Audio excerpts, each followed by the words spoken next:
You're listening to Rendezvous with the Writer with Bobbi Jean and Jim Bell, only on LA Talk Radio.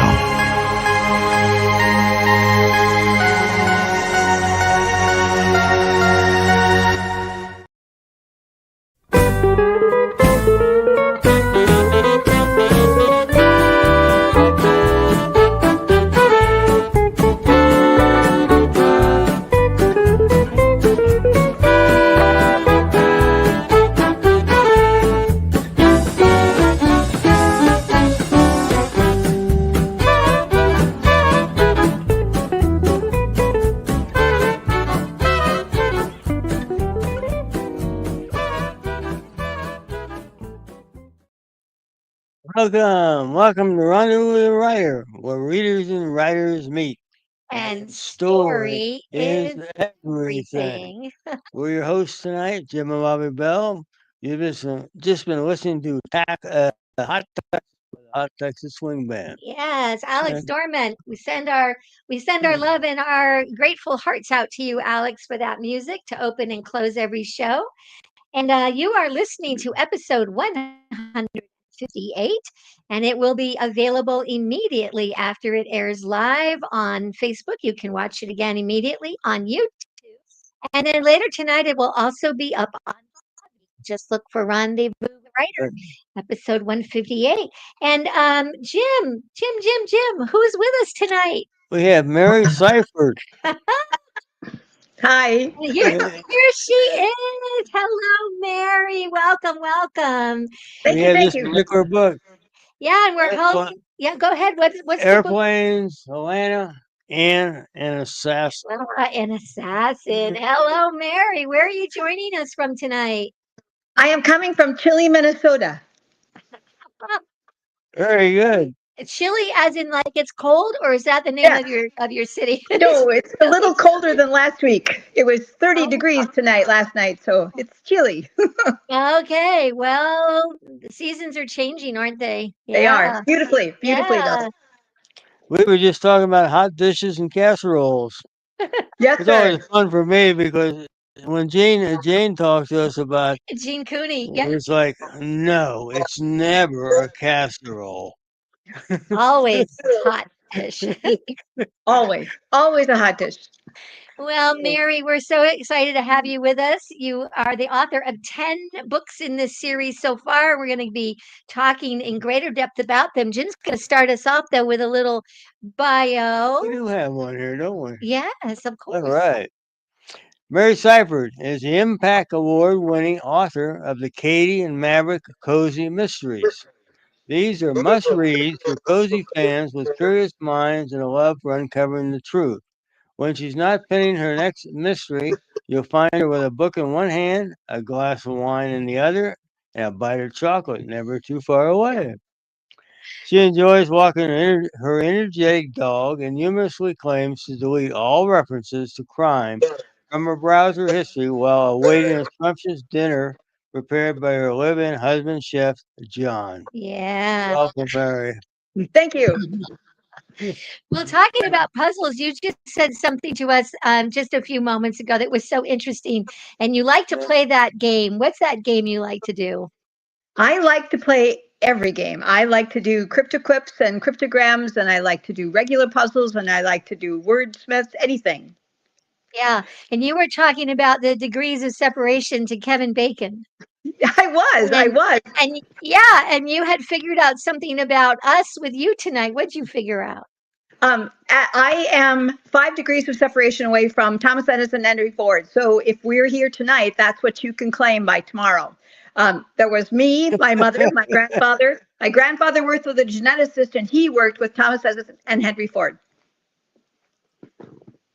Amazing. Can retire now somehow. Yeah. There's money in this. Write that down. There's our claim to fame. Oh, how fun is that? We need to start figuring some of those kind of things out. Yeah, that's really, really fun. So, speaking about cryptography and all of what you just said, tell us a little bit about your background and how that background informs your writing. I was a math teacher for 12 years. My character ends up being a math teacher because her career in cryptography did not work out. In 2022, the U.S. Postal Service came out with stamps honoring female cryptographers. You can kind of see the stamps here. Um, After 80 years, those women were the ones in the back room that were solving all of those codes during World War II, and then they would hand them off to the people that, took them off to take care of whatever battles were being won or lost. And I think that that's a very important role. So that's what Katie went to school to become, was a cryptographer. Life did not work out the way she wanted. She became a math teacher. And so my story has a little bit of both of those as part of her life. Mm-hmm. Mm-hmm. I know you have a question. Well, I'm going to tell you, I can never do any of those cryptograms ever. We cheat. Never. Oh my gosh. So when this is a world, this is a war cryptogram circle. And so when you had a message that you wanted to send or receive, you knew the code. Here are the letters across the outside, and there were numbers. And so your code would be written in numbers. You would know all those things ahead of time. So we could just pass the numbers around, and then the message would come through. Yeah. Yeah. That's so cool. I think I think one of your stories is it the first one deals with a Rubik's Cube, which I have never been able to figure out. YouTube works. Yeah. Yes, it uses the. Katie found an answer written on one of the sides after it was solved. So I had to go through YouTube to make sure I could actually solve it, and then we would figure out how Katie could come up with the code answer on the Rubik's Cube. So yes, the book had the Rubik's Cube in it. I also had. Yeah. No, go ahead. I also had used a triptychs in book number 3. So this one was sold as a way for someone to ask someone to marry them. So the code was "I love you," but you can change the code. So I play with the puzzles. Very fun. And if you're happy to catch the audio on this, you'll need to go and find it on Facebook or on YouTube because Mary is holding up all kinds of really interesting things to the camera. How long does it take you to solve the Rubik Cube? Oh, about 3 or 4, 5 months, maybe. I'll do a part, and then I will put it aside because all of a sudden it'll just like boggle my mind, and then I'll pick it up again. I think if you follow YouTube precisely with them, you can do it in about 30 minutes. Oh, I can wow. solve 3x3 faster. That one I've done over the years, so I can solve a 3x3x3, but the 4x4x4, I need instructions. Oh my gosh. I don't think I have it anymore. I got so frustrated. I'm not sure. You smash it with a hammer and throw it out? I did. I went back to the magic 8-ball. I like that. Yes. Turn it upside down. It'll give you the answer. Yeah. So Mary, when did you start writing? Yeah. I've been writing since grade school. I always wrote little short stories, and I always shared them with my mom. She was the one who liked to read all the time. I wrote stories in high school, but that wasn't what I thought I was going to do with my life. So I went to school to be a math teacher or a music teacher. So I have a math degree and a music degree. But I sent my first short story to Good Housekeeping in college and received my first of many rejections in college. Mm-hmm. So that first rejection letter, did you frame it so you would always remember it? Or did you I did toss not it frame it, out? but I still have it. It's still in a file still have it? right next to the short story. Do you want to ask her do you want to ask the other question about the other kind of letter? You mean acceptance letter? You mean a good one? In 2021, I sent out a query letter to a company that was looking for 3 individual stories from a cozy mystery series that were finished, that were complete. Excuse me. And I sent my stories in, and they accepted it. So in November 2021, I got my first acceptance letter, and that was fun. That's so Right. cool. And you had 3 at that time, and I so did. was there a lot of did they once you submitted all 3 and they were reviewing, editing, whatever, were there a lot of changes? What was that process like? There were quite a lot of changes. They decided that they did not appreciate the titles, and they were right on. The original titles that I had were Titanic Cocktail, Titanic Tea, and Titanic Trial. But if you put Titanic in the title of a book, people automatically go to 1912, and my stories are contemporary. So they were right. They needed to have a change in the title. They also said that I had a Katie Keelan, Kennedy, Carney, Kenneth, and there were way too many names with the same letter name. And I didn't see that when I was writing it, but when they were reading it, they went, "You need to change the names." Sometimes I have to go back and look at who I've changed or what I've changed the names to, because I got to know those characters so well. But I changed the names. And then because they wanted to market them as cozy mysteries, and I wrote them as a general mystery, I needed to cut 15,000 words. So that was my biggest hurdle. But it worked. Right. It worked. And they are now marketing them as Okay. cozy. So I'm holding book 10 up to the camera. And we see, of course, up across the top, Katie and Maverick, cozy mysteries. And then this is a streetscape of Atlanta, right? Yes, it Like is. okay. But then there's Maverick. There's the dog woven in here. Did they have anything to do with Maverick being a character, or highlighting Maverick as a character, or making Maverick be part of the cover? They did. In fact, the very first time that I talked to the publishing company, I asked, because it had been a while, I had gotten quite a few rejections, and I asked what actually was the tipping factor for my book to be accepted. And the first thing that came out of her mouth was, "We like the dog." "Oh, but we like whatever else there was." But that was the first thing she said, was that she liked the dog. So I always wanted to have Maverick in the books. We had a Maverick, and he was kind of the reason that we were writing that part of the story. So he was always part of the story. He's a very important part of the story. Yeah, that's very fun. And of course, this one, airplanes, Atlanta, and an assassin, obviously all A's. And as you look through your list of books, they all have something similar like that. How did you come up with that catchy idea of the sort of the 3-word title? That was also the publisher. Remember, my first title was Titanic Cocktail. So it wasn't alliterative. They changed it to Maverick Movies and Murder. Then it was Rogues, Renegade, and Rescue. Then it was Tinsel, Trials, and Traitors. So all of those are alliterative, and that was the publisher. Now, when I start writing my story, I come up with one, and it may or may not make the cut, but at least I start with that 3-word phrase that has the same initial beginning. Yeah. So with this book, was Atlanta kind of the key word in the 3? Because by airplane, we end up in Atlanta, and then the Yeah. majority of the story is all throughout Atlanta. Okay. Atlanta was very Yeah. important. I went to Atlanta to do the research. I went to all the places that I have the kids go. I walked the streets. We went to the World of Coca-Cola. We went to Margaret Mitchell's house. We went to the hotel there. It's the Westin, that has the elevator on the outside of the building, which is the same thing that Katie has in her book. So I experienced those things in real life. So that was a very important part of the book. We also went to the Braves Stadium because, the Twins play the Braves and they win. So it was an important part. And then in order to get the kids to their competition in Atlanta, the airplane made sense as well. Yeah. Of course, they have a little hiccup on the way, but that's okay. That's They have great. a lot of All right.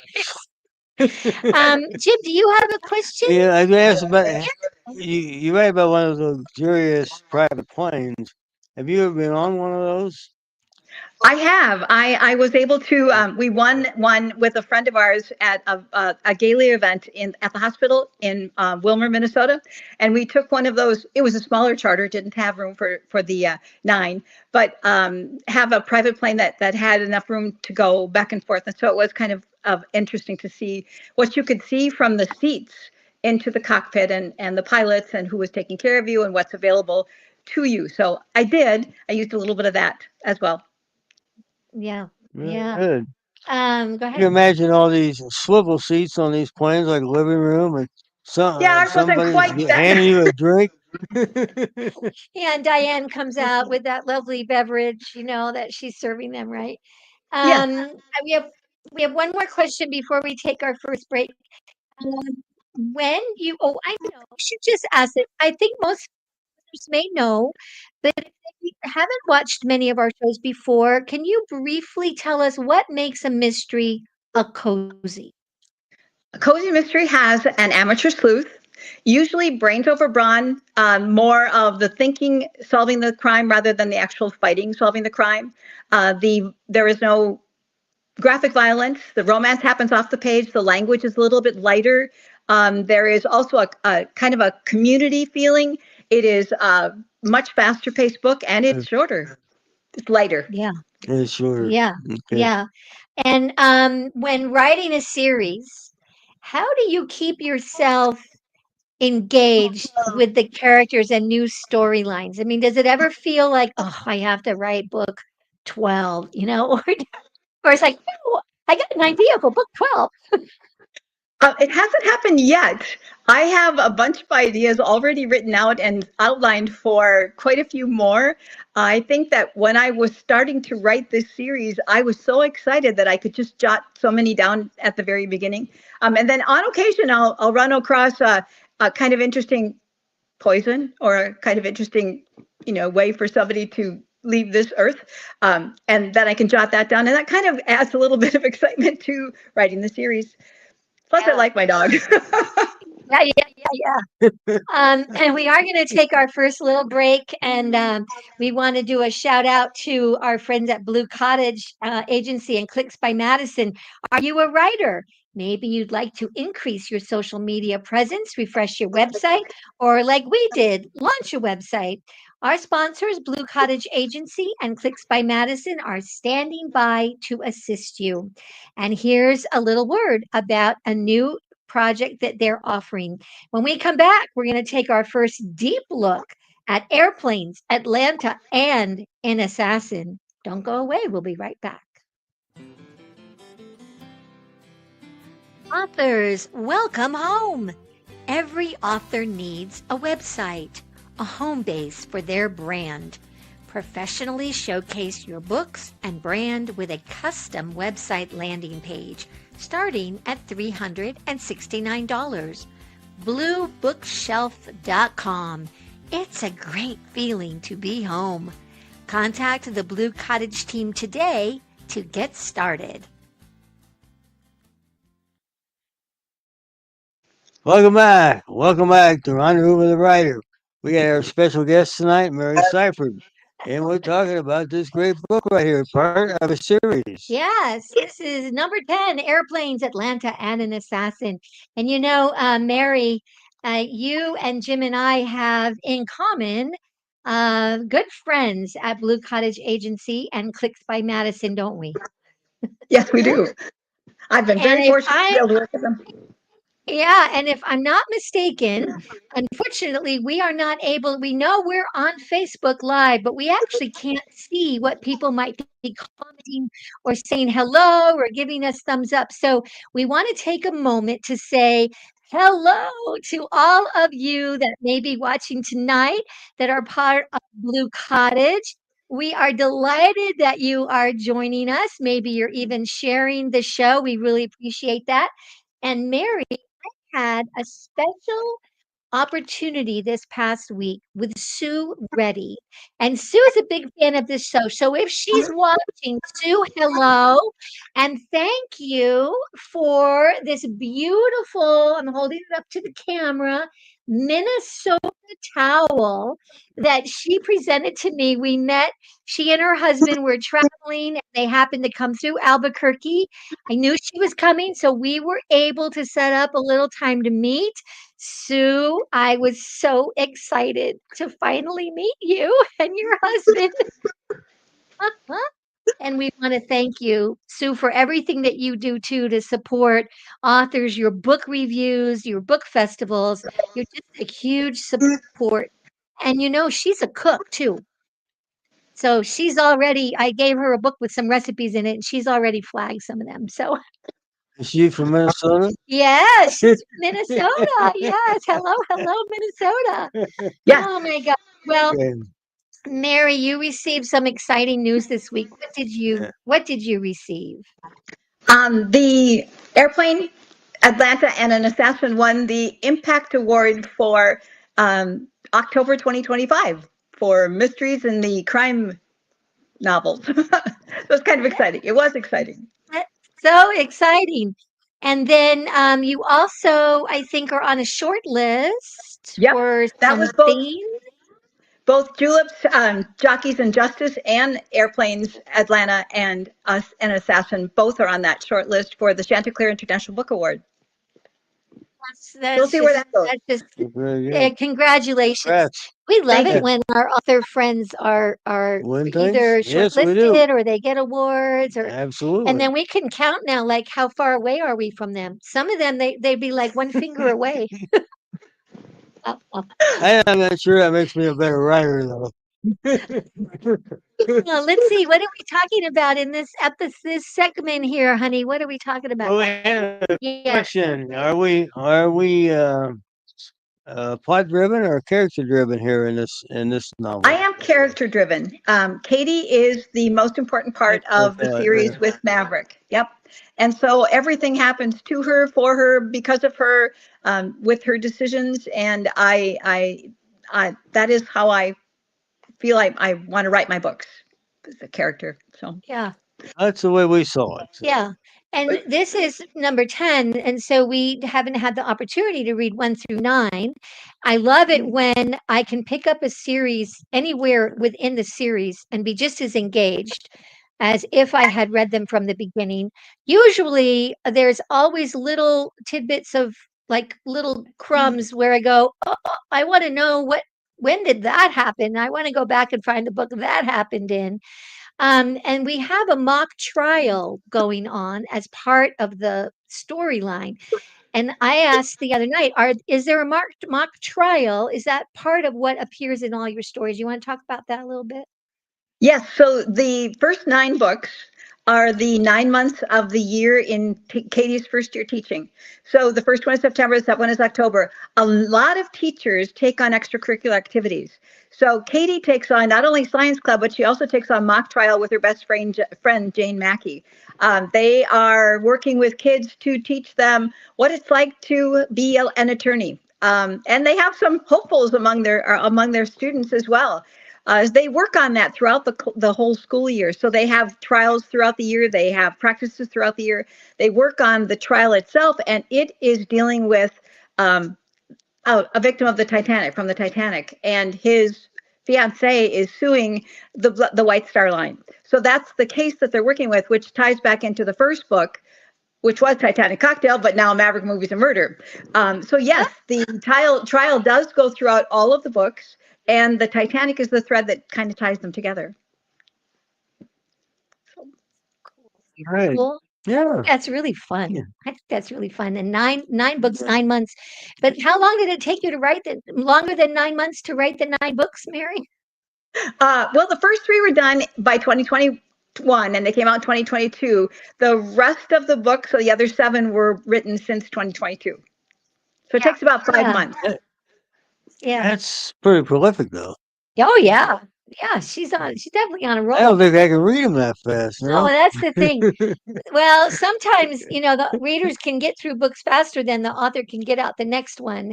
And then we're all biting at the bit, like, where's the next one, from whoever we follow. And then that person is like, okay, I finally got that book released and published, and I'm now, I'm not ready with the next one yet. That is so true. You Yeah. just going. Fortunately, I'm a little winded, so it's easy for me to come up with lots of words, and then I can kind of cut back and see if I can make it fit. Yeah, yeah. Why did you choose? Atlanta? Yes, We asked that not question. yet. Why did you? They could have gone anywhere, right? Why Atlanta? I wanted to visit Atlanta, and I specifically wanted to fly over the Nantahala National Forest. So that was the biggest city that I thought the kids would go to. And then there were so many activities that they could be involved in as they were there, visiting things and some tours to take. So I thought that was one of the best places for them to go. That wasn't quite New York or Los Angeles, but still a very big city for small town kids. Yeah, for small town kids, yeah. And those kids have lot of energy. You were saying earlier today. Yeah, I thought about this afternoon. I thought, we got something going for those kids just about all the time. Do they have any energy left for the next day when they're going to start the mock trial? They just keep going and going and going. But they're on vacation, Yeah, so yeah. And and you do take us all these other locations, and as a reader, it's kind of fun, especially if you don't know the area. And I would imagine if you know Atlanta, it would feel really comfortable. Like, oh, I know where we are. I know where, I know where that is. We have a couple of research Yeah, questions. yeah. Go ask away. So, airplanes factor in this story quite a bit. So, where do you get some of your information? I wrote the book originally and sent out the first 8 chapters to 4 different pilots. And then I had them tell me whether or not they thought what I was writing was close or on the mark or totally off the mark. And the very first time that the answer came back, I had a pilot who is a certified flight instructor. And he went through and he was very careful about putting in comments throughout the text. This works, this doesn't work, this is exactly here, this screen is 9 inches big, this fan is here. And he got to the end, and I had read online, because I'm not a pilot, that some of the pilots, when they're when they're taking a plane down in a forest, will try and land following that silver ribbon of a riverbed. And he got to the end of that chapter and he said, and I said, and Jane looked at Katie and said, well, we made it. And his comment was, oh, no, they didn't. They crashed. So I changed that. And we made it so it was something that they actually could do and land that plane safely. Yeah, yeah, yeah. And that whole thing you do as a reader, you're sitting on the edge of your seat and you're biting your nails or you're drinking whatever you're gulping. That whole scene of that plane, and it's not a spoiler alert, it happens pretty early in the book. And Yes. then as they're, leaving the plane, and then we have this amazing wilderness trek where I just thought there's no way she's going to make it, but it's written in first person and she's the star. So I figure somehow or other You might make she's it. going to make it, or the whole rest of the book will be Maverick, barking. I don't know. Exactly. Had to make it. She had to make it. And I knew she was intent on making it to be with those kids again. So that was important and that was one of Yeah, the driving forces. yeah, absolutely. There was another fun episode, and we've not yet been to an escape room. There is one here in Albuquerque, and I have a lot of coworkers that love going. And you give us it's a very you read that chapter and it's like being with those characters in that room. But do you want to give us a moment for folks who maybe don't really know what an escape room is? What is that? It is a series of codes and questions and puzzles and riddles that a company has for you to actually unlock the door to a room. It is a physical room. The door is never really locked. And they'll tell you that when you start this. It's not really locked. You can always get out. However, it'll give you an hour or perhaps 90 minutes to actually solve all those riddles, solve all those puzzles, fit together an answer and work out whatever code that's locking the padlock or finding the key or doing the whatever you need to do to get out of the room. So they're fun. I've really enjoyed it. We've done it with my family and friends, and we've had a great time. Yeah. Yeah, it sounds like I think we have to try it. See? I think we have to try it. I was thinking, first thinking about it, I could get claustrophobic trying to When figure out how to get out of Yeah, this we'd thing. have to do it with another couple Remember, I'm not good at that would be cryptograms. really good at getting us out. We could just watch.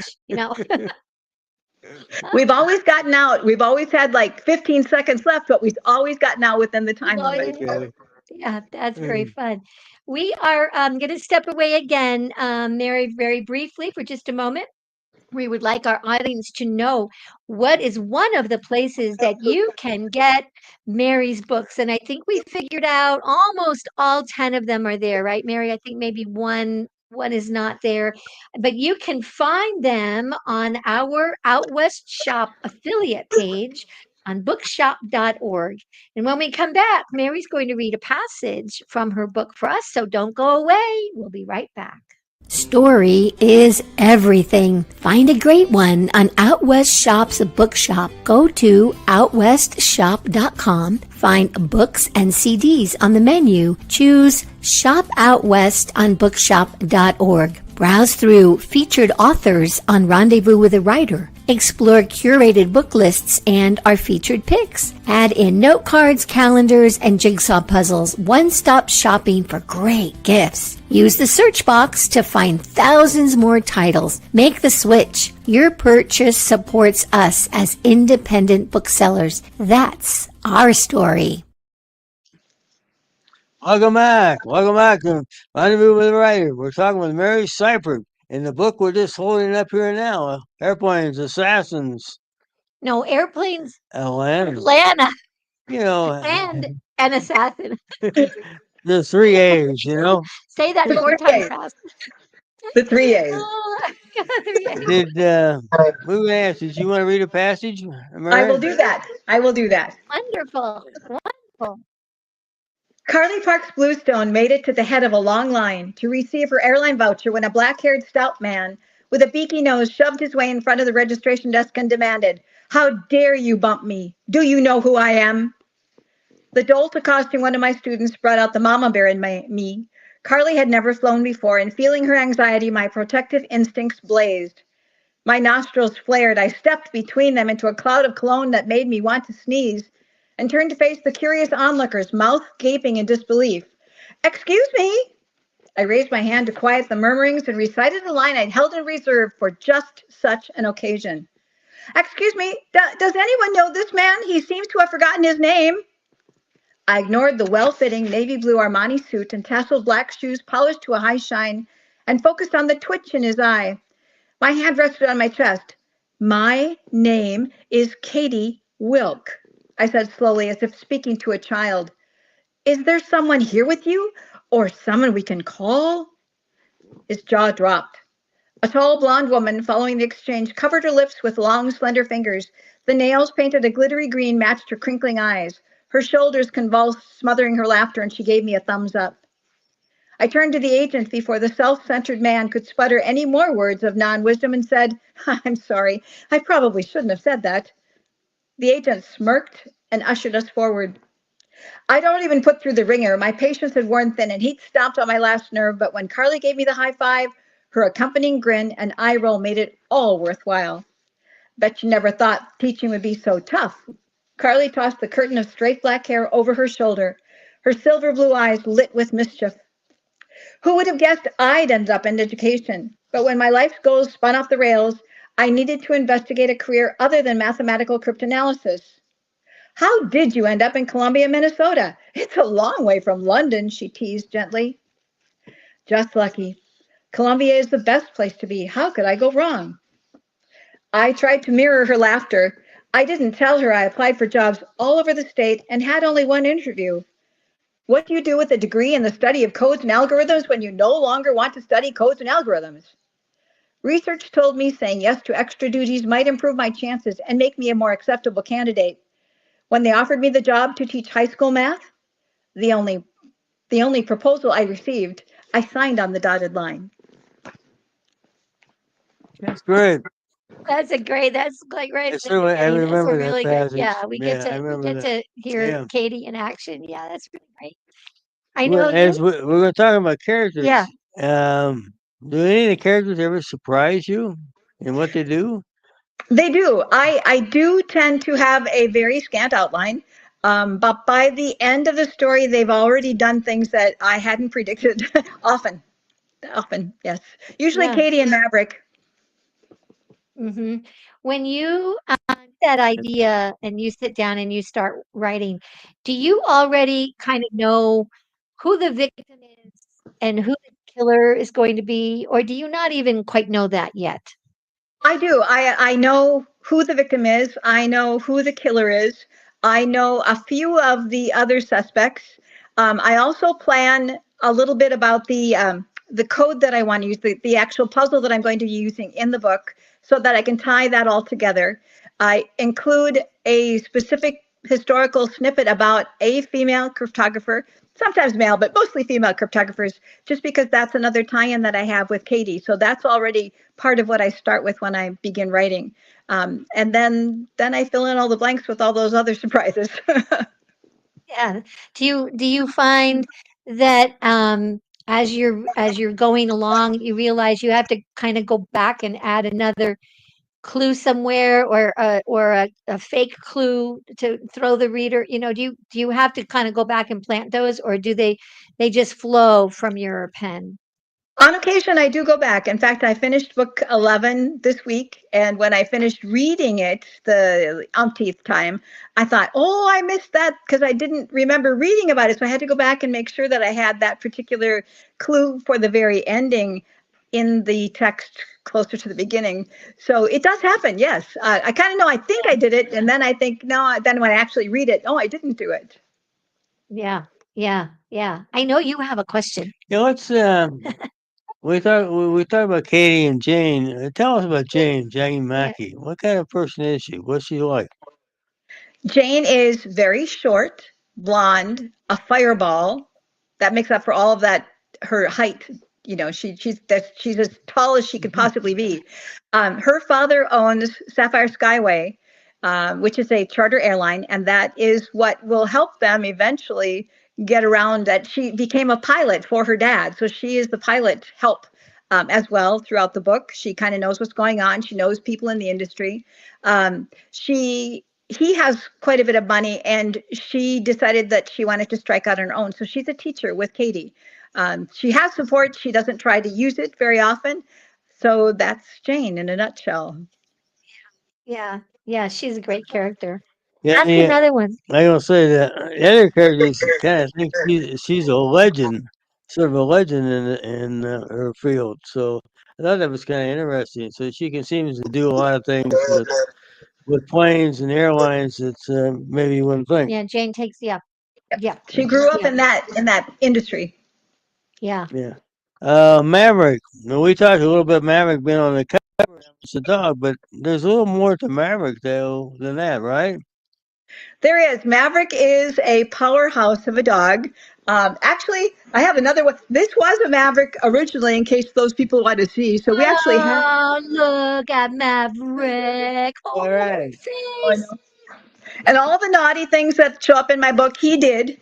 And if he didn't do it, one of his brothers did. But all the wonderful, great, spectacular things that happen in the book might have been done by the hospice therapy dogs that I work with, because those are phenomenal dogs and they Okay. do wonderful things.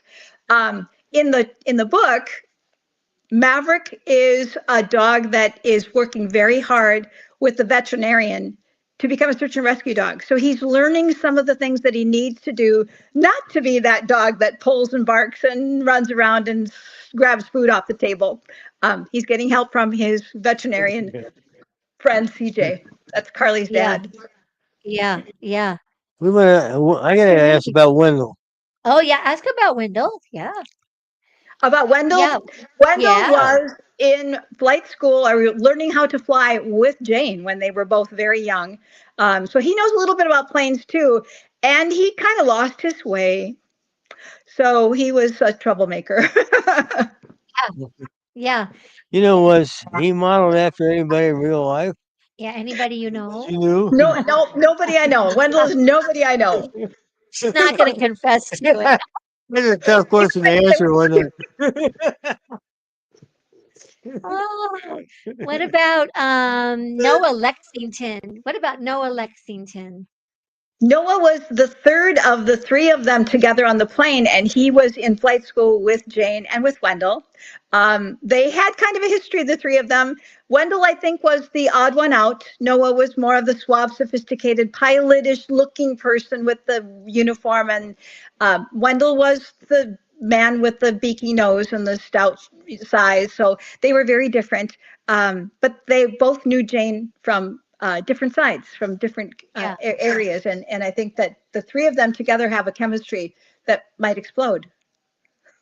Talk about chemistry and exploding. Zaza. Tell us about Zaza.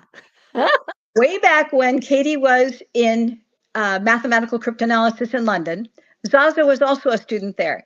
She and Katie were friends until Charles went into the picture with, kind of grew into the picture.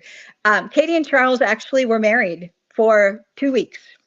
But before that happened, Zaza hadn't told Katie, but she wanted to marry Charles. And so there has been this animosity since that marriage between the two of them. So there are fireworks between Katie and Zaza.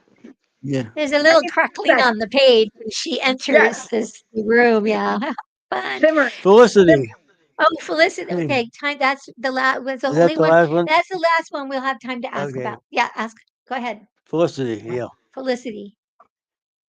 Felicity was Wendell's girlfriend. And you know, girlfriends and fiancés and wives and husbands and boyfriends, they're always the first one that you suspect when something happens. Always. We're going to step away one more time, Mary, for a word from another of our sponsors, and that is our business, outwestshop.com. And more with Mary when we come back. Do not go away. Here at the Out West Shop, we're passionate about the American West, the truth and the myth. We're purveyors of fine Western goods. We scout for unique and distinctive apparel, accessories, home decor, and general merchandise that are a reflection of the Western lifestyle. We hunt for unique artisans and craftsmen who are inspired to create decorative art you can wear based on their own love for the story of the West. We round it up and bring it to you. Check out OutWestShop.com when you need anything Western. Welcome back. Rendezvous with the Writer. We're talking to Mary Seifert. About airplanes, Atlanta, and Yes. We have a kind of a two-part question. Do you enjoy reading cozy mysteries or mysteries? And as you're reading them, are you kind of silently editing them and changing them and saying, "Well, I wouldn't write that. That's not right." I love all mysteries. I started reading my mysteries when I was reading from my grandfather's library, and he loved mysteries. In fact, he had shelves of Ellery Queen magazines that I devoured. And so I learned young how to read mysteries and what ones. And his favorite was Earl Stanley Gunter. So I've been reading mysteries forever. I love cozy mysteries.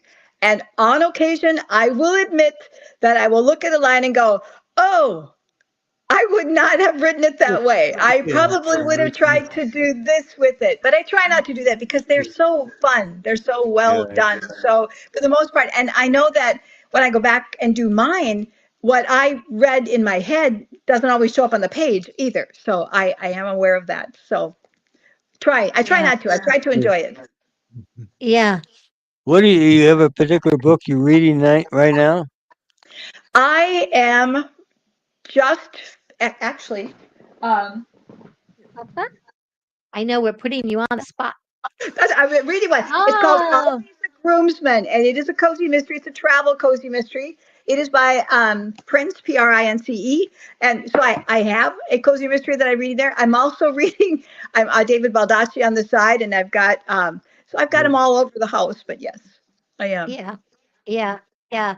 Well, I know lots of times authors will say, "Oh, you've got to be a really good writer, get better at writing. You got to be reading. You have to just be kind of reading all the time." Yes. But I know carving out blocks of time to create means you have to give up something somewhere maybe. But then you have a husband that cooks, so Yes, that's I really do. great. And he's a very good cook. Very fine. I eat well. When do you find time to write? Do you have a real schedule, or you just pick and choose when you get a chance? I am a morning person, so I get up at 5:45. I get a cup of tea. I let the dog out, and he and I come into my office, and he sits by my feet, and I write until probably a noon, kind of trying to get a chapter, a number of words, just to get an idea. I kind of try and leave that particular day on a question so that tomorrow when I come back, I have someplace to start that gives me a way to go. But I usually do my writing in the morning till about noon, and then I do a little bit of the editing in the afternoon. So I have a pretty rigid schedule. I heard you say you have a cup of tea.